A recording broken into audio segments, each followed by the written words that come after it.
Juppé, merci de votre présence. J'observe que les deux candidats que les sondages désignent comme principaux ont davantage confiance en votre expérience européenne et en votre formulation, j'en dirais autant pour Madame Guigou d'ailleurs, qu'en eux-mêmes. C'est pour ça qu'ils vous ont délégué successivement l'une et l'autre.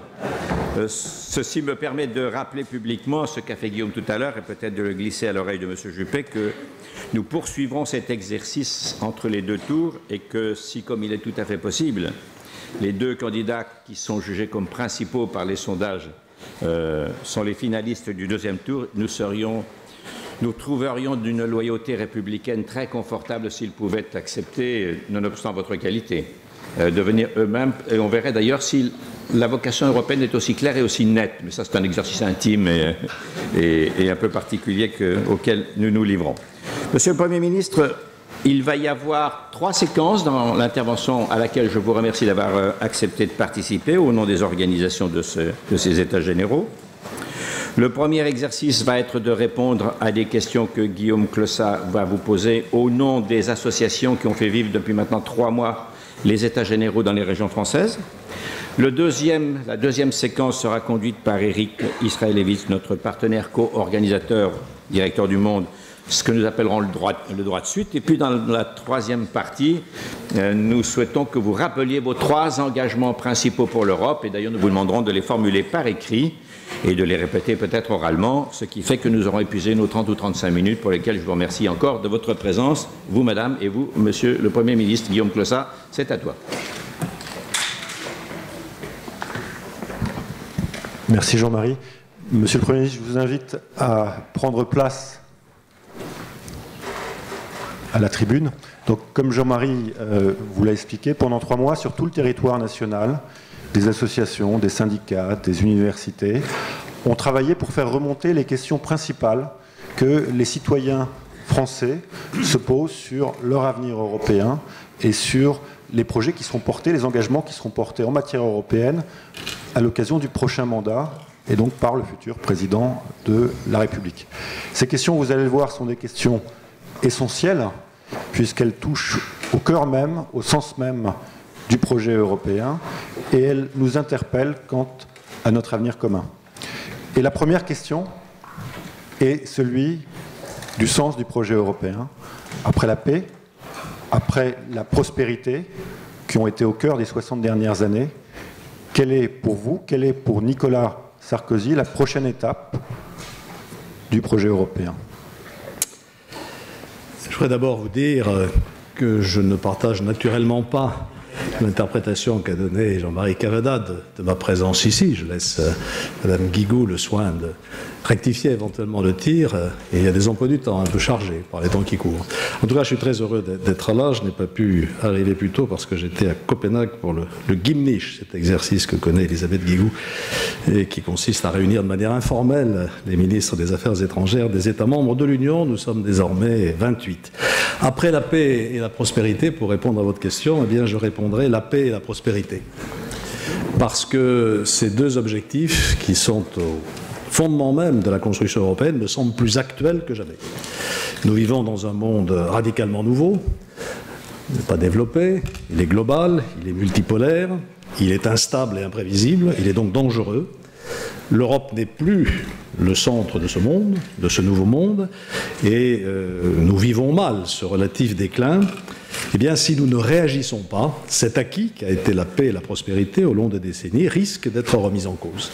Et l'explosion de la zone euro, tout particulièrement, aurait signifié, si nous l'avions laissé faire, pour moi, la ruine, purement et simplement, de la construction européenne. Il suffit de voir monter les nationalismes, parfois même la germanophobie, pour se rendre compte que rien n'est jamais acquis, même sur le continent européen. D'ailleurs, les Français ne s'y trompent pas. Vous savez que l'Eurobaromètre publie très régulièrement des études, des enquêtes. 76% des Français pensent que la construction européenne garantit la paix et la sécurité. 66 qu'elle nous rend plus forts face au reste du monde. Et 54 qu'elle contribue à la prospérité de la France. On retrouve les mots paix et prospérité comme des soucis majeurs de nos concitoyens ou des attentes majeures de nos concitoyens face à la construction européenne. Alors ce rapide diagnostic étant fait, quelles sont selon moi les priorités pour faire en sorte que l'Union européenne continue à nous garantir la paix et la prospérité? Première priorité, soutenir la croissance des économies européennes, mais comme j'ai préparé ma venue ici et que j'ai lu vos questions, j'y répondrai un peu plus tard, c'est l'objet je crois de la deuxième question.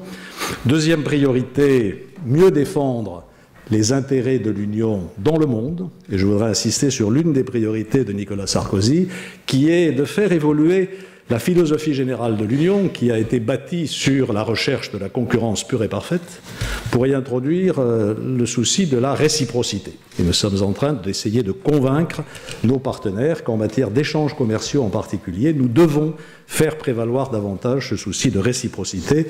Le commissaire Barnier a été chargé de mettre au point un instrument, justement, qui s'applique à l'accès au marché public, qui s'applique à la prise en compte des normes sociales et environnementales, ou encore au respect de la propriété intellectuelle. Troisième priorité, donc la croissance, la réciprocité. Troisième priorité, stabiliser notre voisinage. Si nous voulons que l'Europe soit une zone de paix et de prospérité, il faut que nous nous intéressions davantage à ce qui se passe autour de nous. Nous avons pour cela une politique, un instrument financier qui s'appelle l'instrument de voisinage. Il concerne l'Est, partenariat oriental. Je voudrais insister sur le Sud. Et la France demande que les 2/3 de cet instrument de voisinage soient consacrés à la Méditerranée, le tiers au partenariat oriental, parce que ce qui se passe dans la Méditerranée est absolument crucial pour notre avenir, pour notre paix et pour notre prospérité. J'arrive du Maroc. J'étais il y a peu de temps en Tunisie, on voit les printemps arabes se développer. Il faut que nous ne changions pas une fois de plus d'avis, comme nous le faisons souvent. Il ne faut pas que nous regrettions ce que nous avons fait en soutenant ces printemps arabes. Il faut les aider à réussir. C'est donc la relance de l'Union pour la Méditerranée, c'est la mise en œuvre du partenariat de Deauville, c'est également l'amélioration du fonctionnement de Schengen, qui est une de nos priorités, de façon que le contrôle aux frontières extérieures de Schengen fonctionne. Juste, j'espère ne pas être trop long, mais quelque chose qui m'a beaucoup frappé au Maroc, je discutais avec mon homologue et on parlait d'immigration. Vous imaginez que c'est un sujet sensible entre la France et le Maroc. Quelle n'a pas été ma surprise de l'entendre dire « Nous avons un problème avec l'immigration » parce que nous accueillons des centaines de milliers d'immigrés qui viennent du sud, du Sahel et du Sahara, et ça nous pose des difficultés. Je lui ai dit, voyez mon cher collègue, combien nous pouvons nous comprendre sur cette problématique qui nous est commune. Enfin, quatrième priorité, pour répondre à cette première question, faire de l'Union européenne un acteur sur la scène internationale, un acteur à part entière. Je disais ce matin à Copenhague que nous ne pouvons pas nous contenter d'être un guichet ou un distributeur d'aide de tous ordres. Il faut faire entendre la voix de l'Union européenne sur la scène mondiale, et je dois dire que la haute représentante ne s'y prend pas si mal, et nous ne devons pas non plus nous contenter du soft power, comme il est à la mode de dire. Nous devons nous donner aussi des instruments pour être entendus dans le monde, et je pense en particulier à la politique de sécurité et de défense commune. J'ai lu récemment dans la presse que le candidat socialiste regrettait qu'on n'ait rien fait dans ce domaine et qu'il s'apprêtait à la relancer. Je pense que c'est une mauvaise connaissance de ce qui s'est passé. Nous avons eu au mois de décembre dernier une réunion très importante où nous avons pris 3 décisions majeures pour la relance de la politique de sécurité et de défense commune, l'activation d'un centre d'opération européen, le lancement de 11 projets de mutualisation de nos capacités dans le cadre de l'Agence européenne de défense, et enfin le lancement de nouvelles opérations de PSDC, dont l'une dans le Sahel et l'autre sur la Corne de l'Afrique. L'Europe, ça doit aussi être ça. J'utilise parfois une expression que mon ami Hubert Védrine me reproche toujours d'utiliser parce qu'il considère qu'elle est très théorique et qu'elle ne correspond à rien. C'est l'Europe puissance. Je n'en démords pas. Pour donner du sens à l'Europe, il faut aussi faire en sorte qu'elle soit au moins un pôle d'influence dans ce monde multipolaire que j'évoquais en commençant. Alors, deuxième question qui est remontée. Beaucoup de nos concitoyens sont inquiets de notre capacité européenne à sortir de la crise. Ils comprennent qu'il y a un traité budgétaire, mais ils comprennent que ce sera largement insuffisant pour recréer les conditions d'une croissance durable et forte, avec un potentiel de croissance qui avoisine 0 pour les décennies à venir. Qu'est-ce que vous proposez? Quelle est votre analyse de la situation et comment recréer les conditions d'une véritable croissance durable en Europe, au-delà du simple traité budgétaire. Et tout ça, c'est pour 5 questions en 15 minutes. Hein. Très exactement. Donc je vais essayer. Vous avez 3 minutes pour celle-là. Je vais essayer de simplifier un petit peu. Vous me le pardonnerez si ça vous paraît un petit peu simpliste. On connaît D'abord, vos le qualités de synthèse, potentiel de croissance 0% pour la prochaine décennie. Pardon, hein, j'ai pas lu ça. Hein, c'est particulièrement pessimiste.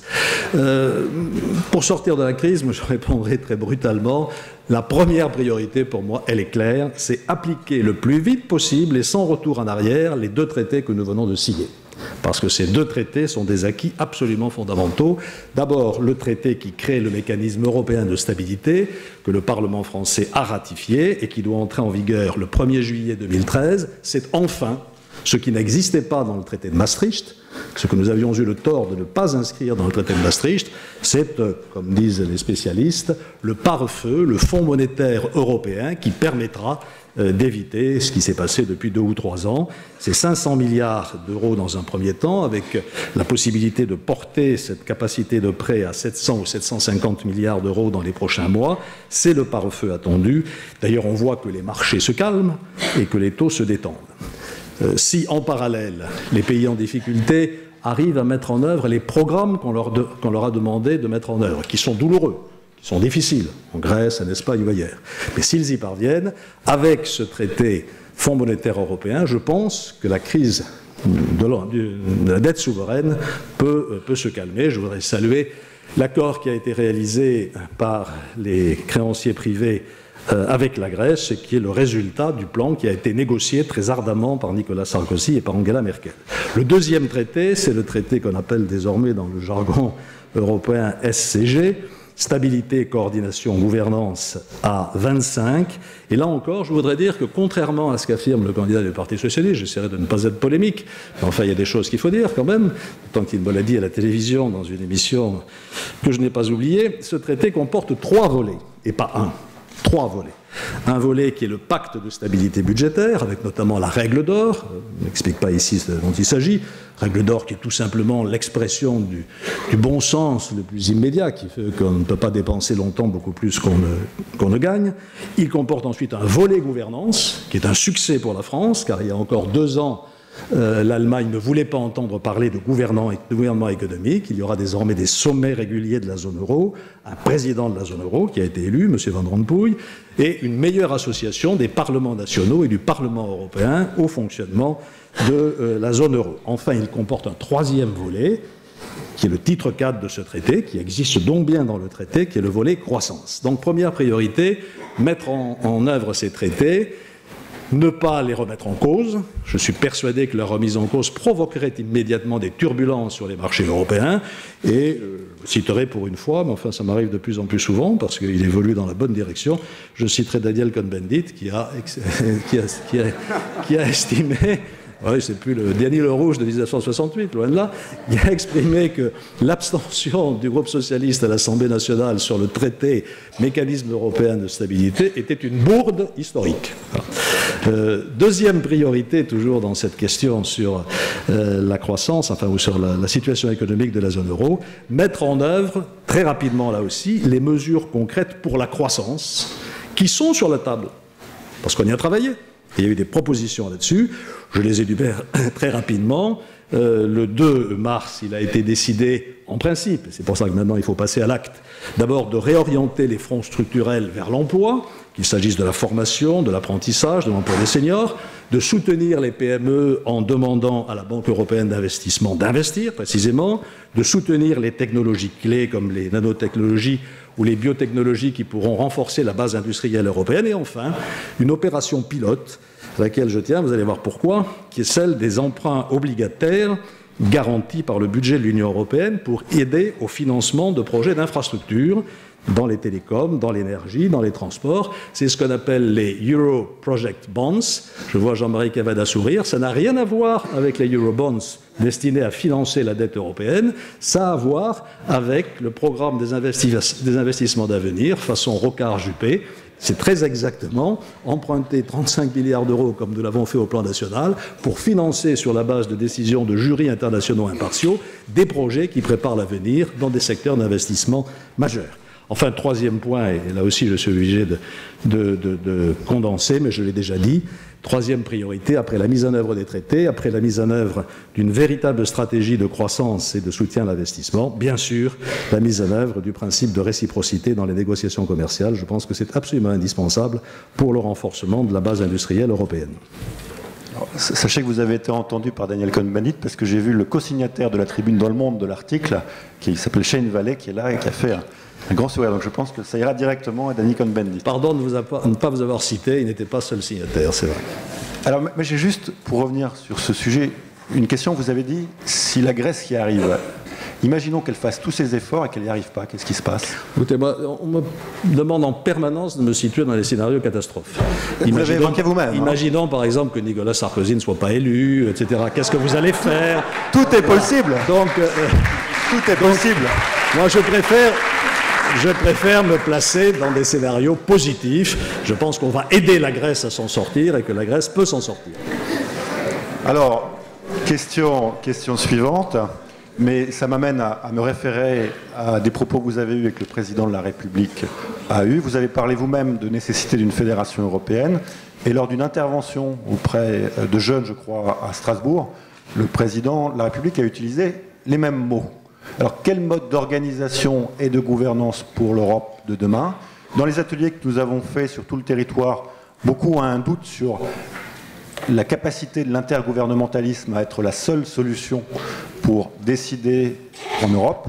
Madame Merkel a fait une proposition pour une fédération européenne. Je pense qu'Éric Israélevitch va revenir, puisque c'était dans ses colonnes. Quelle est votre vision à vous? Quelle est la vision et les engagements de Nicolas Sarkozy sur ce sujet? Je pense d'abord qu'il est urgent, mais bon, on peut penser différemment, y compris chez nos partenaires, de ne pas réouvrir le débat institutionnel. Je voudrais rappeler quand même que c'est grâce à Nicolas Sarkozy et à ce qu'on a appelé à l'époque le traité simplifié qu'on est sorti du blocage qui avait été provoqué par le refus de la France de ratifier la Constitution et également des Pays-Bas, et qu'on a pu mettre en place le traité de Lisbonne. Ce traité de Lisbonne, il n'est pas parfait, mais il constitue une boîte à outils qui fonctionne. Et si on s'en sert correctement, ça peut marcher. Je sais bien que ça n'a pas simplifié tout ce qui aurait dû être simplifié. Je ne sais pas si j'ai le temps de raconter cette anecdote, mais vous savez qu'André Kissinger s'est rendu célèbre en disant « Mais quel est le numéro de téléphone de l'Europe ?» Alors, il paraît que maintenant, le gag a évolué, on fait le numéro de téléphone de l'Europe, et alors on entend au bout du fil, pour le président de la Commission, taper 1, pour le président du Conseil européen, taper 2, pour la haute représentante, taper 3, j'en oublie 1, il faut taper 4 pour autre chose. Donc on n'a pas absolument tout simplifié, mais c'est quand même une bonne boîte à outils. Il faut néanmoins préparer l'Europe dans 10 ans ou 15 ans, et cette Europe de dans 10 ans ou 15 ans, elle sera à 30 ou 35 membres. Le 28e membre arrivera le 1er juillet 2013, c'est la Croatie. Il est déjà observateur autour de la table.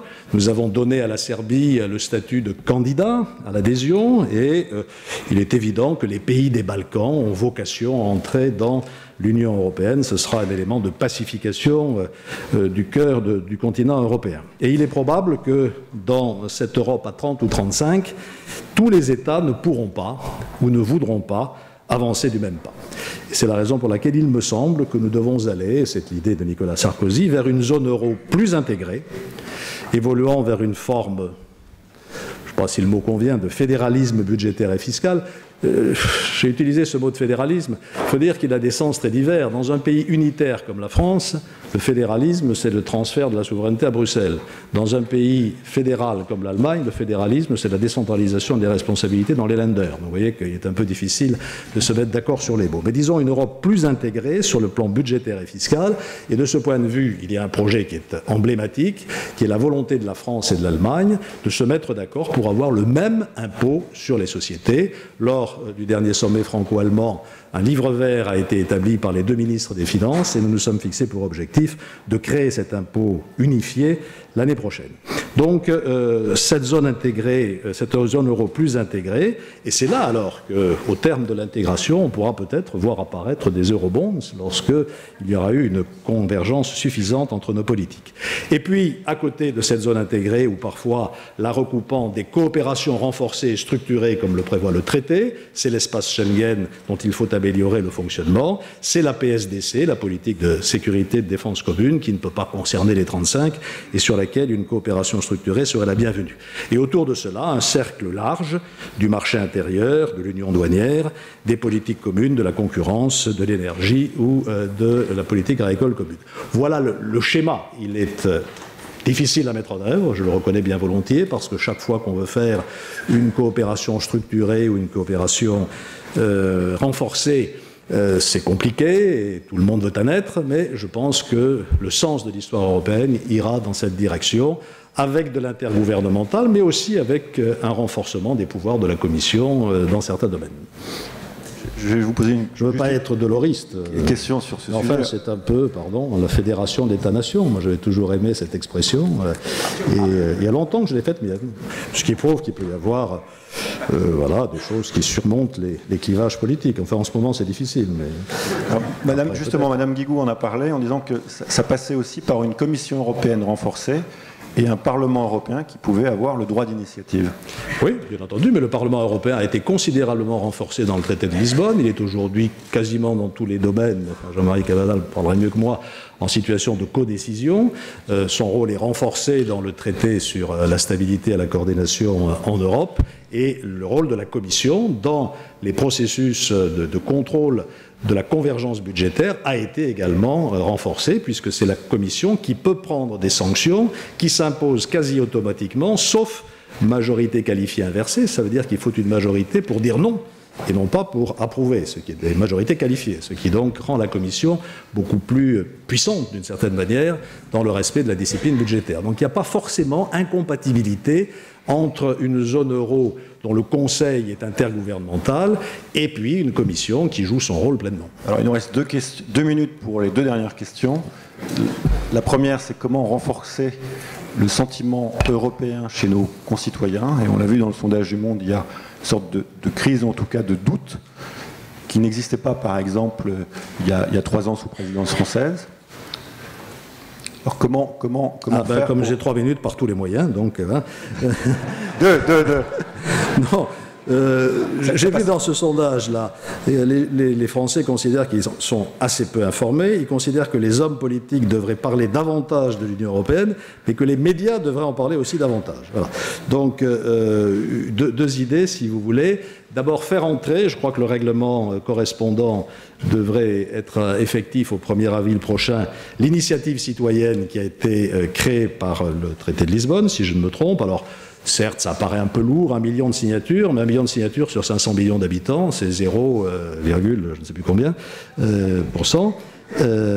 Et d'autre part, valoriser les actions concrètes, Erasmus, le GPS européen, la carte européenne d'assurance maladie en vacances, la réduction des tarifs d'itinérance pour les téléphones mobiles, tout ce qui peut rendre l'Europe concrète, quotidienne, utile, favorisera cette appropriation de l'Europe par les concitoyens. J'ajoute aussi que la coopération décentralisée est un vecteur très fort de renforcement des liens humains entre les peuples européens. Alors, je vois que vous avez lu le sondage du Monde. Dans le sondage du Monde, et ça m'amène à la dernière question, quel est l'avenir de la relation franco-allemande? On voit que les Français souhaitent une France qui soit plus collaborative, avec peut-être une relation franco-allemande qui soit plus si centrale. Alors, comment la voyez-vous? Centrale. Je pense que l'Europe n'existerait pas s'il n'y avait pas eu la réconciliation, puis l'entente franco-allemande qui s'est concrétisée, quels que soient les présidents et quels que soient les chanceliers. Elle n'est pas spontanée, elle n'est pas automatique, il y a souvent des divergences d'intérêts entre nous, et c'est tout à fait normal, mais il y a une volonté de rapprocher les points de vue et de bâtir quelque chose ensemble. Et c'est la raison pour laquelle tout ce qui peut affaiblir cette entente franco-allemande me semble aller à l'encontre de la construction européenne. Je trouve que cette espèce d'obsession ou de hantise du diktat allemand est le contraire de ce qu'il faut faire. Il n'y a jamais eu de diktat allemand. Nous nous sommes inspirés d'un certain nombre de choses qui sont bonnes en Allemagne, notamment des réformes de structure, mais lors du dernier entretien entre Mme Merkel et le président Sarkozy auquel j'ai assisté, Mme Merkel disait « Je vais t'envoyer mon ministre des Affaires sociales parce que je veux m'inspirer de la politique familiale de la France ». L'Allemagne a un problème démographique que vous connaissez. Vous avez, vous, une politique familiale qui est excellente, que nous n'avons pas, nous, et donc on va s'inspirer. Donc voilà, enrichissons-nous mutuellement et essayons d'aller de l'avant. il faut mettre en pratique les 80 initiatives de l'agenda France-Allemagne de 2020, il faut assurer la convergence fiscale, j'en ai parlé tout à l'heure, et il faut préparer le 50e anniversaire du traité de l'Élysée qui aura lieu le 22 janvier 2013. Nous sommes en train d'y travailler et ce doit être l'occasion de prendre des initiatives nouvelles pour renforcer cette union entre la France et l'Allemagne qui est absolument cruciale et déterminante. Merci, Monsieur le Premier ministre. Alain Juppé, je vous invite à rejoindre Éric Israelevich. Alain Juppé, merci beaucoup d'avoir accepté de venir ce soir représenter Nicolas Sarkozy et de plaider la cause européenne. Alain Juppé, vous avez dit qu'il ne faut pas réouvrir le débat institutionnel. Angela Merkel a fait des propositions en matière d'union politique, préconisant notamment un renforcement du pouvoir des institutions communautaires, préconisant dans un certain nombre de domaines des initiatives en faveur d'une union politique. Est-ce que, quand vous dites qu'il ne faut pas réouvrir le débat institutionnel, c'est une manière de dire ne nous engageons pas dans ce type de débat? Ce n'est pas exactement ce que je dis, les débats sont toujours bons. Et débattre de la question de savoir comment renforcer l'Union, c'est un débat qu'il ne faut pas éluder. On ne va pas rentrer dans le détail, mais le ministre allemand organise dans quelques semaines une séance de brainstorming justement sur ce sujet, et j'y serai naturellement. Est-ce que ceci doit conduire dans un délai rapproché à remettre sur le métier un nouveau traité? C'est là que je dis que ça ne me paraît pas absolument prioritaire. En même temps, je suppose que cette proposition allemande traduit l'évolution du débat en Allemagne, où finalement on débat beaucoup de l'Europe, de la construction européenne, où finalement une orientation plus fédéraliste est en train de monter. Est-ce que ça n'est pas l'occasion, en France, de répondre à cette nouvelle préoccupation? Je dirais que ce qui vient de se passer sur la Grèce, je veux dire, 22 mois, enfin on en a eu des débats toute la journée sur ces sujets, ça fait 22 mois que l'Europe est embourbée par ce problème grec. On ne peut pas dire que le président Nicolas Sarkozy ne se soit pas engagé sur ce dossier, mais on est toujours, vous avez dit, si ce plan marche, donc on en est toujours interrogatif. Donc ça veut bien dire que ce système-là ne permet pas de régler ce type de crise. Alors, il y a non, je ne suis pas d'accord. C'est ce qui préexistait qui ne permettait pas de régler ce type de crise. Et le traité de Maastricht, là-dessus, a été gravement déficient. On a mis en place une monnaie unique sans prévoir aucun mécanisme de gouvernance de ce traité. Alors, tant que ça a bien marché, il n'y a pas eu de problème. Et puis, lorsque on est entré en phase de crise, je voudrais quand même rappeler que l'origine de toutes ces crises, même si elles sont diverses, complexes, etc., l'origine, elle est aux États-Unis. Hein ?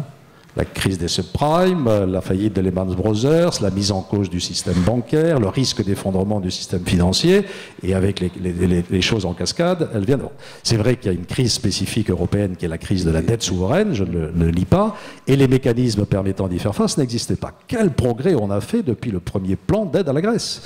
On s'est beaucoup moqué de ces succès, de ces sommets successifs. Oui, mais ils ont abouti à un résultat. Et j'aurais bien. Oui, je crois qu'aujourd'hui, les deux traités qui ont été signés nous donnent les moyens de combler les carences qui existaient. Si j'ai mis, non pas un doute, mais une interrogation sur le cas de la Grèce, c'est parce qu'elle doit maintenant mettre en place des mesures nationales qui sont extrêmement difficiles, extrêmement douloureuses. Il faut les y aider. Nous les y aidons. Je voudrais rappeler quand même qu'au-delà de l'effort de soutien de caractère financier, nous donnons, je crois que c'est 5,6 milliards d'euros de subventions chaque année à la Grèce dans le cadre des fonds de cohésion pour lui permettre de se sortir de la crise, pas simplement sur le plan financier, mais aussi sur le plan de sa croissance économique.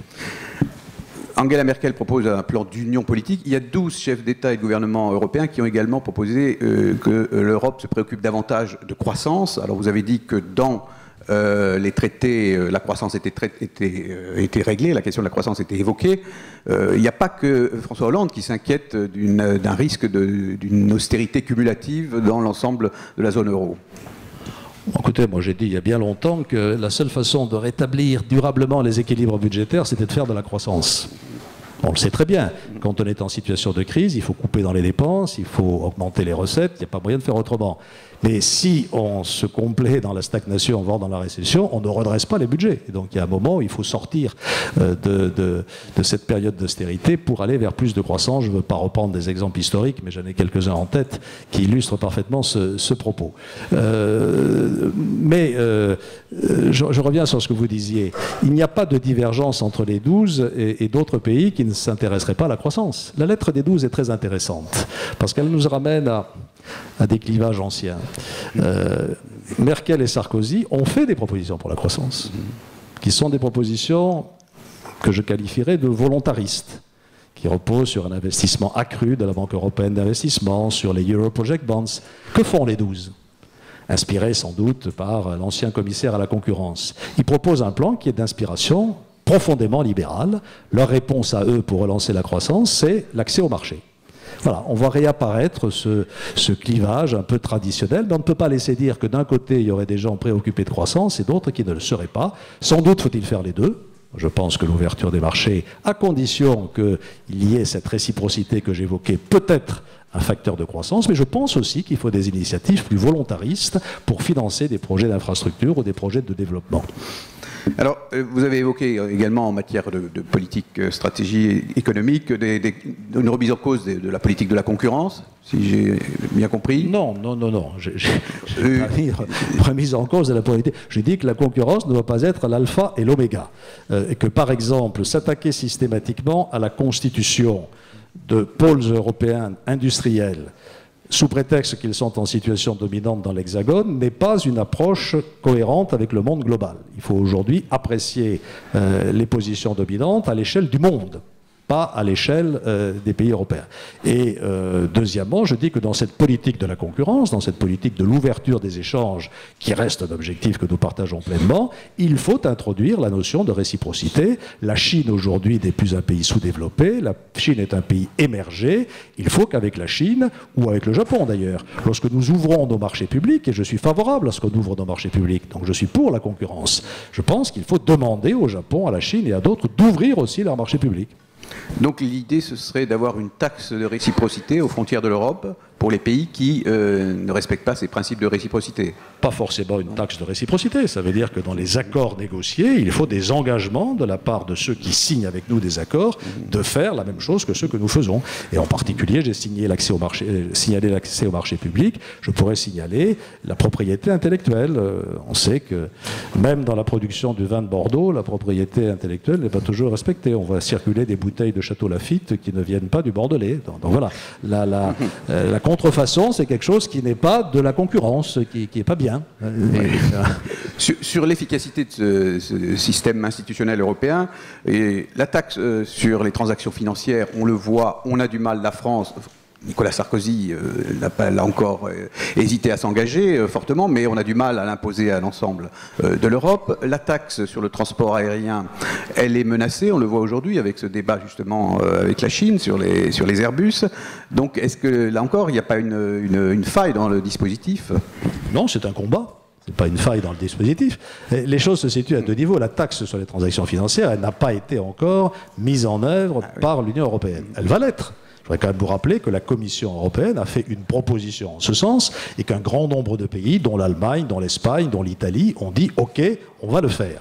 La France a simplement pris les devants. Je ne voudrais pas minimiser l'importance de ce qu'on a fait, mais enfin, c'est pas fondamentalement différent de la taxe sur, comment on appelle, de l'impôt de bourse britannique. Hein.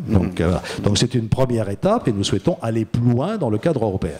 La taxe sur les émissions dans les liaisons aériennes, c'est tout à fait différent. Elle a été adoptée par l'Union européenne. C'est un système qui a été validé par les 27, qui a reçu le feu vert de la Cour européenne de justice, qui l'a considéré comme parfaitement compatible avec le droit international, et aujourd'hui, on a une partie de bras de fer avec ceux qui ne veulent pas l'appliquer. Et c'est très caractéristique de ce que je disais. Il faut sortir de la naïveté et entrer dans une ère où la réciprocité s'impose. Alors on va trouver des solutions. Est-ce que l'Europe va être unie sur ce genre de sujet ? Je pense, on va discuter. Il y a dans le système européen des mécanismes qui permettent de trouver des compromis. Si des pays qui ne veulent pas appliquer ce paiement là, des émissions qui dépassent un certain seuil, et s'ils prennent des mesures équivalentes, il est prévu dans le système européen qu'on peut en tenir compte et qu'ils peuvent être exonérés du rachat des émissions. Donc vous voyez qu'il y a une marge de souplesse et une marge de négociation. Est-ce que vous n'avez pas le sentiment qu'on assiste un peu à un détricotage progressif des politiques communautaires dans différents domaines? On a amorcé un peu sur l'agriculture, on l'a sur Schengen, on l'a sur... il y a une remise en cause un peu des progrès qui avaient été faits en matière communautaire.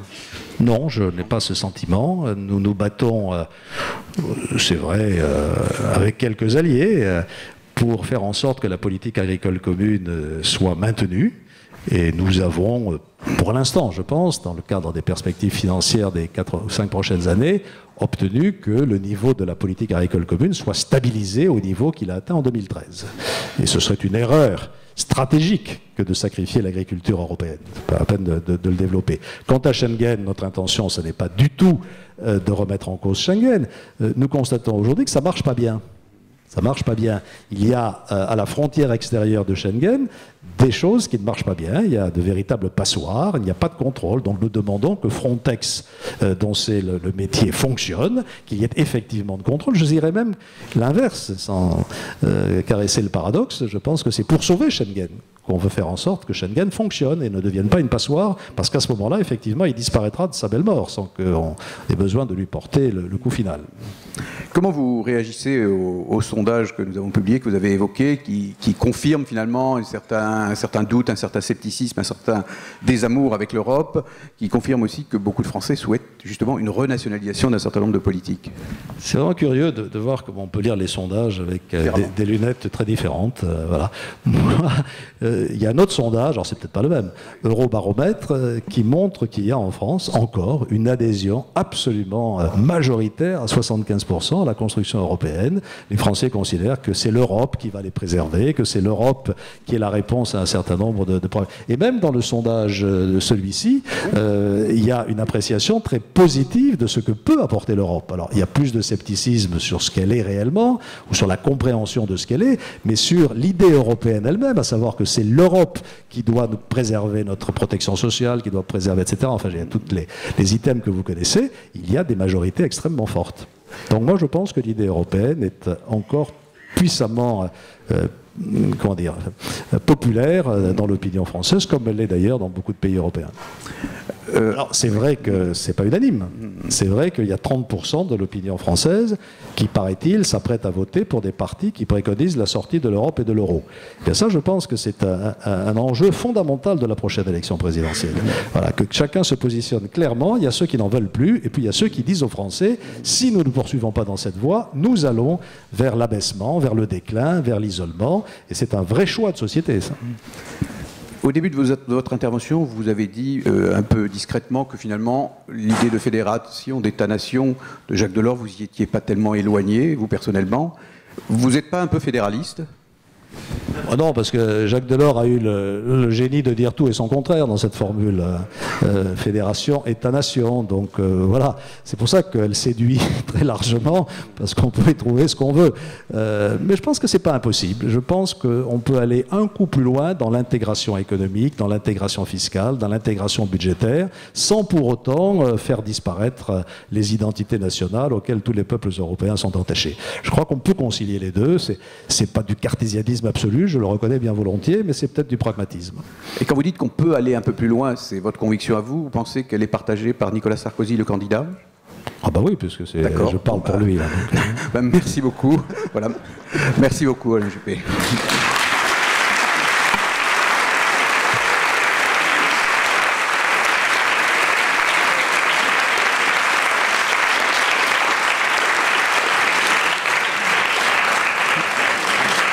Merci Eric. Nous arrivons à la fin de cette audition présidentielle, pas de la journée.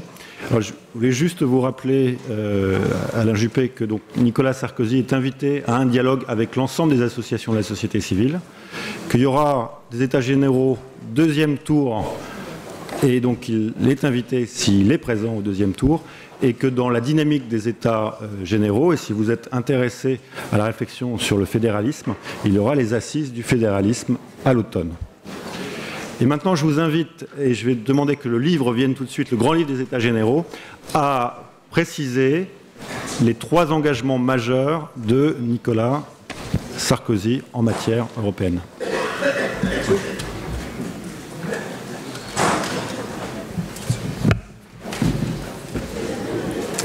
Voilà, je ne sais pas si ce sont des engagements, mais ce sont des convictions. Et donc j'ai écrit « L'Europe est la bonne réponse à la mondialisation ». L'Europe est un idéal. Elle œuvre pour la paix, la démocratie, les droits de l'homme. Plus d'Europe, c'est aussi plus de France. L'Europe nous protège et l'Europe porte notre message. Merci Alain Juppé.